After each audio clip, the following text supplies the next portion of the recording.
بسم اللہ الرحمن الرحیم۔ السلام علیکم دوستو، امید ہے آپ سب خیریت سے ہوں گے۔ نبی کریم صلی اللہ علیہ وسلم نے حضرت عمر رضی اللہ عنہ کو شہادت کی خوشخبری سنائی تھی۔ زندگی کے آخری دنوں میں آپ رضی اللہ عنہ مسلسل دعا کرتے تھے کہ اے اللہ مجھے شہادت عطا فرما اور میری موت آئے تو تیرے حبیب کے شہر میں آئے۔ 26 ذی الحج 23 ہجری کو مرحاب رسول میں نماز فجر پڑھا رہے تھے۔ ابو لولا پادری نے آپ رضی اللہ عنہ پر حملہ کیا۔ آپ رضی اللہ عنہ شہید زخمی ہوئے اور یکم محرم 24 ہجری کو شہادت کے مقام پر فائز ہوئے۔ حضرت سیدنا عمر فرماتے ہیں جس دن حضرت سیدنا عمر فاروق رضی اللہ عنہ پر حملہ کیا گیا اس دن میں وہیں موجود تھا۔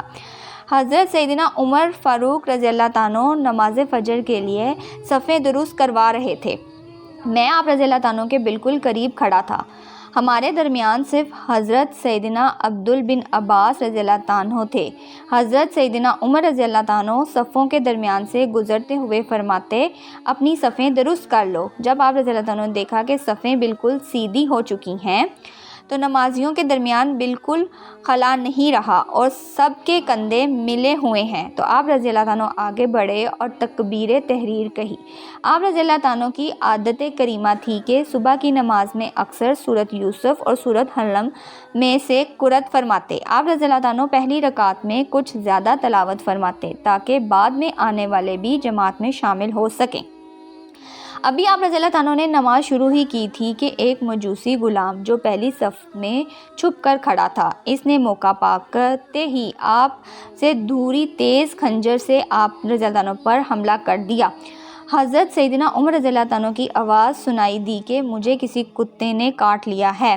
ابو لولا غلام حملہ کرنے کے بعد پچھلے پلٹا اور بھاگتے ہوئے 13 نمازیوں پر حملہ کیا جن میں سے 7 شہید ہوئے۔ ایک نمازی نے آگے بڑھ کر ان پر کمبل ڈالا اور اسے پکڑ لیا۔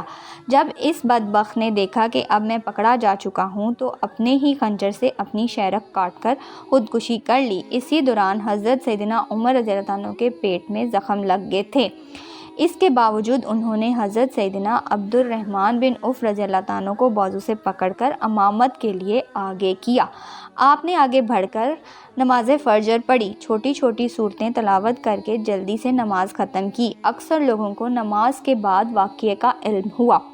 نماز کے بعد حضرت سیدنا عمر رضی اللہ عنہ نے حضرت سیدنا ابن عباس رضی اللہ عنہ سے فرمایا اے ابن عباس رضی اللہ عنہ معلوم کرو مجھے کس نے زخمی کیا۔ آپ رضی اللہ عنہ باہر گئے، کچھ دیر بعد واپس آ کر بتایا معیزہ رضی اللہ عنہ کے غلام نے آپ پر حملہ کیا۔ آپ رضی اللہ عنہ نے فرمایا وہی غلام جو چکی بناتا تھا؟ حضرت سیدنا ابن عباس رضی اللہ عنہ نے جواب دیا جی ہاں۔ حضرت سیدنا عمر رضی اللہ عنہ نے کہا اللہ عز و جل اسے غارت کرے، میں نے تو اس کے ساتھ بھلائی کی تھی، اللہ عز و جل کا شکر ہے کہ میں کسی مسلمان کے ہاتھوں زخمی نہ ہوا۔ ابو لولا نے حضرت عمر رضی اللہ عنہ سے ایک بار معیزہ رضی اللہ عنہ کی شکایت کی تھی، وہ مجھے چکی بنانے کا کم موازنہ دیتے ہیں۔ تو آپ رضی اللہ عنہ نے اس سے پوچھا تھا کتنا کم دیتے ہیں؟ کہا 2 درہم۔ اس پر عمر رضی اللہ عنہ نے کہا یہ کم تو نہیں ہے، تم چکی بناتے ہو، یہ موازنہ بالکل مناسب ہے، پھر بھی میں معاذ سے بات کروں گا۔ اس پر اس غلام نے کہا میں آپ کے لیے بھی ایسی چکی بناؤں گا، یاد رکھیں گے۔ عمر رضی اللہ عنہ نے کہا اس نے مجھے قتل کی دھمکی دی تھی لیکن اس کے باوجود آپ رضی اللہ عنہ نے اس کو کچھ نہیں کہا، نہ ہی اپنی حفاظت کا اہتمام کیا۔ عمر رضی اللہ عنہ پر حملے کے بعد لوگوں پر گویا مصیبت کا پہاڑ ٹوٹ پڑا تھا۔ آپ رضی اللہ عنہ کو کھجور کا شربت پلایا گیا لیکن وہ آپ رضی اللہ عنہ کے پیٹ سے زخموں کے ذریعے باہر آ گئی۔ پھر دوبارہ دودھ پلایا گیا تو وہ بھی زخموں کے راستے پیٹ سے باہر نکل آیا۔ اسی حالت میں ایک نوجوان آ کر کہنے لگا اے امیر المومنین آپ کو مبارک ہو، اللہ عز و جل آپ رضی اللہ عنہ کو حضرت پاک صلی اللہ علیہ وسلم اور آپ صلی اللہ علیہ وسلم سے پہلے رحالت فرمانے والے دیگر اصحابہ کریم رضی اللہ عنہ سے ملوا دے گا۔ اے امیر المومنین اللہ تعالیٰ آپ کو خلافت کا منصب عطا کیا گیا ہے تو آپ رضی اللہ عنہ نے عدل و انصاف سے کام لیا۔ آپ رضی اللہ عنہ ایک اچھے خلیفہ اور لوگوں کے خیر خواہ محسن تھے۔ آپ حضرت سیدنا عمر رضی اللہ عنہ نے یہ سن کر ارشاد فرمایا میں تو اس بات کو پسند کرتا تھا کہ مجھ پر کیفیت رزق ملے، نہ کوئی میرا مقروض ہو نہ ہی میں کسی کا مقروض ہوں۔ حضرت عمر رضی اللہ عنہ نے اپنے صاحبزادے حضرت سیدنا عبداللہ بن عمر رضی اللہ تعالیٰ کو بلایا اور ان سے فرمایا حساب لگا کر بتاؤ ہم پر کتنا قرضہ ہے۔ انہوں نے حساب لگا کر بتایا تقریباً 86,000 درہم۔ آپ رضی اللہ عنہ نے فرمایا اگر یہ قرضہ میرے مال سے ادا ہو جائے تو ادا کر دینا، اور اگر میرا مال کافی نہ ہو تو نبی عادل بن قبا کے مال سے ادا کرنا، اگر پھر بھی نہ کافی ہو تو قریش سے سوال کرنا، ان کے علاوہ اور کسی سے سوال نہ کرنا۔ پھر آپ رضی اللہ تعالیٰ نے اپنے صاحبزادے سے فرمایا تم امیر المومنین حضرت سیدنا خدیجہ رضی اللہ تعالیٰ کی بارگاہ میں چلے جاؤ اور ان سے عرض کرو کہ عمر بن خطاب اس بات کی اجازت چاہتے ہیں کہ اس کے ساتھیوں کے ساتھ دفن کیا جائے اور حضور پاک صلی اللہ علیہ وسلم کے قربہ میں جگہ عطا فرمائے۔